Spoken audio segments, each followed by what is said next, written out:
వేణుగోపాల్ గారు వేణుగోపాల్ గారు ప్రధానంగా ఏదైతే మీ దాంట్లో చాలా మంది మెంబర్స్ మార్చడం కావచ్చు, ఇవన్నీ పరిణామాలు కావచ్చు, వ్యతిరేకత ఏర్పడుతుంది ప్రభుత్వం పైన. చాలా మంది అభ్యర్థులు కావచ్చు పక్కపట్టు ఏదైతే ఆల్రెడీ రామకృష్ణ ఆల్రెడీ చెప్పారు, అలా రామకృష్ణ అలా మిగతా వాళ్ళు కూడా కేఎస్ బాబు కావచ్చు, దాడి భద్ర కావచ్చు, వీళ్ళంతా వైసీపీ ఏదైతే కాంగ్రెస్ పార్టీకి వెళ్తామో షర్మిలకు మద్దతు తెలుపుతామో అంటున్నారు. దీన్ని ఎలా చూస్తారు మీరు? ఇక్కడ ఉన్నటువంటి వ్యతిరేకతని అక్కడ షర్మిల క్యాచ్ చేసుకునేదానికి సిద్ధమవుతున్నారు, దీన్ని ఎలా చూస్తారు మీరు? సురేష్ గారు, ఈరోజు ప్రతిపక్షాలు అనేది ఆరోపణ చేస్తాయి అధికార పక్షం పైన. ఎంత మేలు చేసినా దాన్ని లేదు అని చెప్తాయి. దానికి ఉదాహరణ ఒకటే చెప్పారు. మీరు జగన్మోహన్ రెడ్డి ఏమీ చేయలేదంటే మీరు అందరూ కలిసి రావాల్సిన అవసరం లేదు. చంద్రబాబు నాయుడు ఒంటరిగా వచ్చి కూడా జగన్మోహన్ రెడ్డి గారిని ఏదైతే ప్రభుత్వం రానికుండా అడ్డుకునే ప్రయత్నం చేయొచ్చు. ఇక్కడ ఏదైతే జగన్మోహన్ రెడ్డి గారు ఆర్థిక వ్యవస్థలో కానీ, పారిశ్రామిక రంగంలో కానీ, వ్యవసాయ రంగంలో కానీ, విద్యా రంగంలో కానీ, ఆరోగ్యంలో కానీ, సామాజిక న్యాయంలో కానీ, మహిళా సాధికారితలో కానీ, మౌలిక సదుపాయాల్లో కానీ, పరిపాలన వికేంద్రీకరణని అన్నిట్లో జగన్మోహన్ రెడ్డి గారు బాగా చేస్తున్నారు. కాబట్టి ఈరోజు ఒక సచివాలయ వ్యవస్థ పెట్టి 2000 కుటుంబాలకి ఒక సచివాలయం 20 మందితో ఒక 30 మంది వాలంటీర్లతో ప్రతి అధికారి వేణుగోపాల్ గారు నేను అడిగిన ప్రశ్న అది కాదండి. వేణుగోపాల్ గారు నేను అడిగిన ప్రశ్న అది కాదు. మీ దగ్గర సమాధానం ఉందా లేదా చెప్పండి. అదే సార్ నేను చెప్తున్నాను. నేను అడిగిన ప్రశ్న అది కాదు.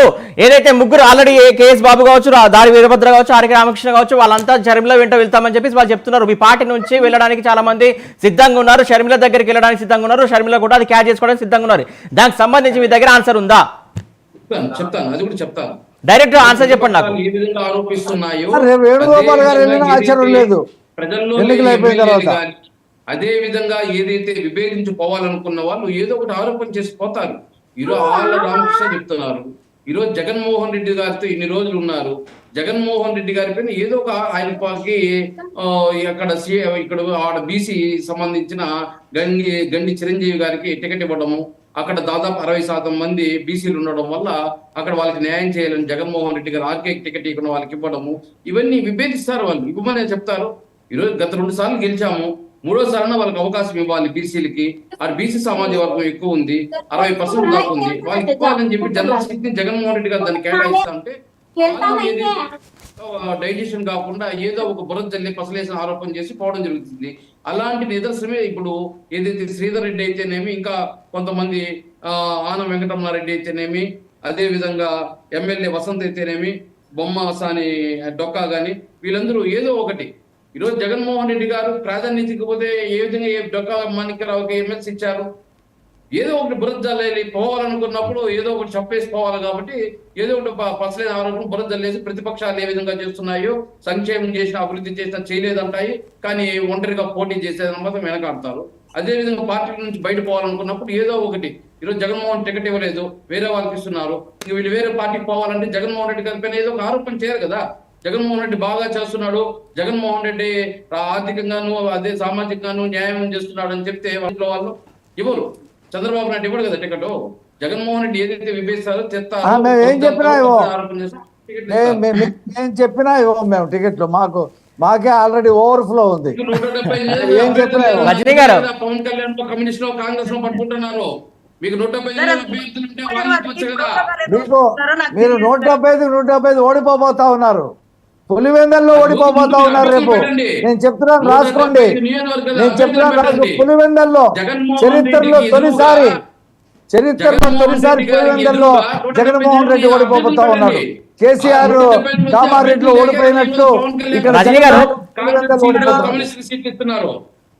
గారు అంటే అభ్యర్థులు పెట్టి అంటున్నారు. వాళ్ళ అభ్యర్థులు లేక అభ్యర్థులు మారుస్తున్నారా, లేకుంటే ఏంటి అసలు ఆ వ్యతిరేకత ఎందుకు వచ్చింది అసలు? సార్ అభ్యర్థులు అసలు మాకు సీట్లు వద్దంటున్నారు సార్. ఆయన అన్ని అబద్ధాలు చెప్తున్నాడు. అభ్యర్థులు అసలు మాకు సీట్లు వద్దు, మేము అసలు ఇక్కడ ఉండము, మమ్మల్ని రాళ్ళేసి కొడతారు ప్రజలు, మేము వెళ్ళిపోతాం అంటున్నారు. తాడేపల్లి ప్యాలెస్ కి ఎప్పుడు ఏ ఎమ్మెల్యేకి కబూర్ రాదండి. ఇప్పుడు ఎమ్మెల్యే కబూర్ వచ్చినా మేము రామంటున్నారు. మేము వెళ్ళిపోతాం షర్మిలమ్మ దగ్గరికి అంటుంది ఏంటంటే ఎక్కడ గత్యంతర లేక షర్మిలమ్మ దగ్గరికి పోతాం అంటున్నారు. అక్కడేదో ప్రేమ భీతి అనేది కాదండి, వాళ్ళకు కూడా ఆల్టర్నేషన్ లేదు, అవకాశం లేదు. వీటన్నిటికంటే మించి ఇంకొక ఆప్షన్ ఏంటంటేనండి, వెళ్ళిపోయిన ప్రతి ఒక్కరికి ప్రోటోకాల్ ఇంటి దగ్గర పాపం కోటరెడ్డి వినోద్ రెడ్డి గారికి కూడా గన్మెన్ లాగేస్తున్నారు. నిన్న మొన్న బీటెక్ రవి గారికి గన్మెన్ ఉండడానికి వీల్లేదు అంటున్నాడు. అదే రకంగా తమ్మినేని సీతారాం గారు అంటారు, ఎన్ఎస్జే కమాండర్లు తీసేస్తే చంద్రబాబు నువ్వు ఫినిష్ అంటాడు. యాడ్ నుంచి వచ్చారయ్యా ఈ సైబరాబాద్ లో మొక్కలన్నీ ఇక్కడికి వచ్చి మాట్లాడితే మాకు అర్థం కాదు. ఇదేం టార్గెట్ సార్? ఎవరిని బయటికి పంపిస్తే వాళ్ళకి ప్రోటోకాల్ తీసేసి సింగిల్ గన్మెన్ తో పెడతాడు, వాళ్ళని బెదిరించి భయపెడతాడో లేకపోతే చంపేస్తానంటాడో, మళ్ళీ ఇంకేమో మాకైతే అర్థం కాలేదు. ఇదేం లాజిక్కో? లేకపోతే వీటన్నిటికంటే మించి అభ్యర్థుల గురించి మాట్లాడాల్సి వస్తే ఏ టికెట్ ఇచ్చినా మేము పోటీ చేయమంటున్నారండి. ఎందుకంటే పెట్టిన డబ్బంతా వృధా, గెలిచేది వాళ్ళేనని తెలుస్తుంది, అవా గాలి అటు వీస్తుంది. సో మేము ఇటు నుంచుంటే ఓడిపోవడం, మా డబ్బులు వృధానే కాబట్టి మేము నుంచోమంటే వాలంటీర్లని వీధి రౌడీలని పాపం తీసుకొచ్చి ఎమ్మెల్యే టికెట్లు ఇచ్చే దౌర్భాగ్య పరిస్థితికి వచ్చింది ఈ రోజు వైసీపీ. అది కూడా ఎలక్షన్ కోడ్ ఆన్ అయితే ఒకవేళ సిబిఐ వాళ్ళు వచ్చేస్తారేమో. 6041 వాయిదాలకు ఎందుకయ్యా అటెండ్ కాలేదు? అప్పుడేంటే ముఖ్యమంత్రి బటన్ నొక్కుతున్నా బిజీ అంటే. రజనీ గారు ఒక మాట ఫైనల్ చెప్పండి. ఏదైతే మీరేమో అధికారం దిశగా మేమే చేపడతామని చెప్పేసి టీడీపీ జనసేన చెప్తున్నటువంటి క్రమంలో, కాకపోతే వైసీపీ అలాగే ఏదైతే కాంగ్రెస్ ఇప్పుడు షర్మిల ఆధ్వర్యంలో అన్న చెల్లెల కలయికలతో ఖచ్చితంగా వారు ప్రభుత్వాన్ని ఏర్పాటు చేస్తారని చెప్పేసి వాళ్ళు ధీమా వ్యక్తం చేస్తున్నట్టు కొన్ని వార్తలు వస్తున్నాయి. ఎలా చూస్తారు? సో ఖచ్చితంగా టీడీపీ జనసేన కలిసి ప్రయాణం చేస్తుంది. టీడీపీ జనసేన కూటమితో ప్రభుత్వం ఫామ్ అవుతుంది. వైసీపీ గద్దె దిగడం పక్కా అండి. కుల వ్యతిరేకతలు లేకపోతే ఇంకొక విభేదాలు పెట్టినా సరే కలిసి ప్రయాణం ప్రజాస్వామ్యం కోసం చేసేది పక్క, వైసీపీ గద్దె దిగేది పక్క. అసలు వైసీపీ అనేది ఈ ఎలక్షన్ తర్వాత పార్టీనే ఉండదండి, భూస్థాపితం అయిపోతుంది. దాని మీద చిగురించబోతుంది కాంగ్రెస్ ప్రభుత్వం, కాంగ్రెస్ పార్టీ.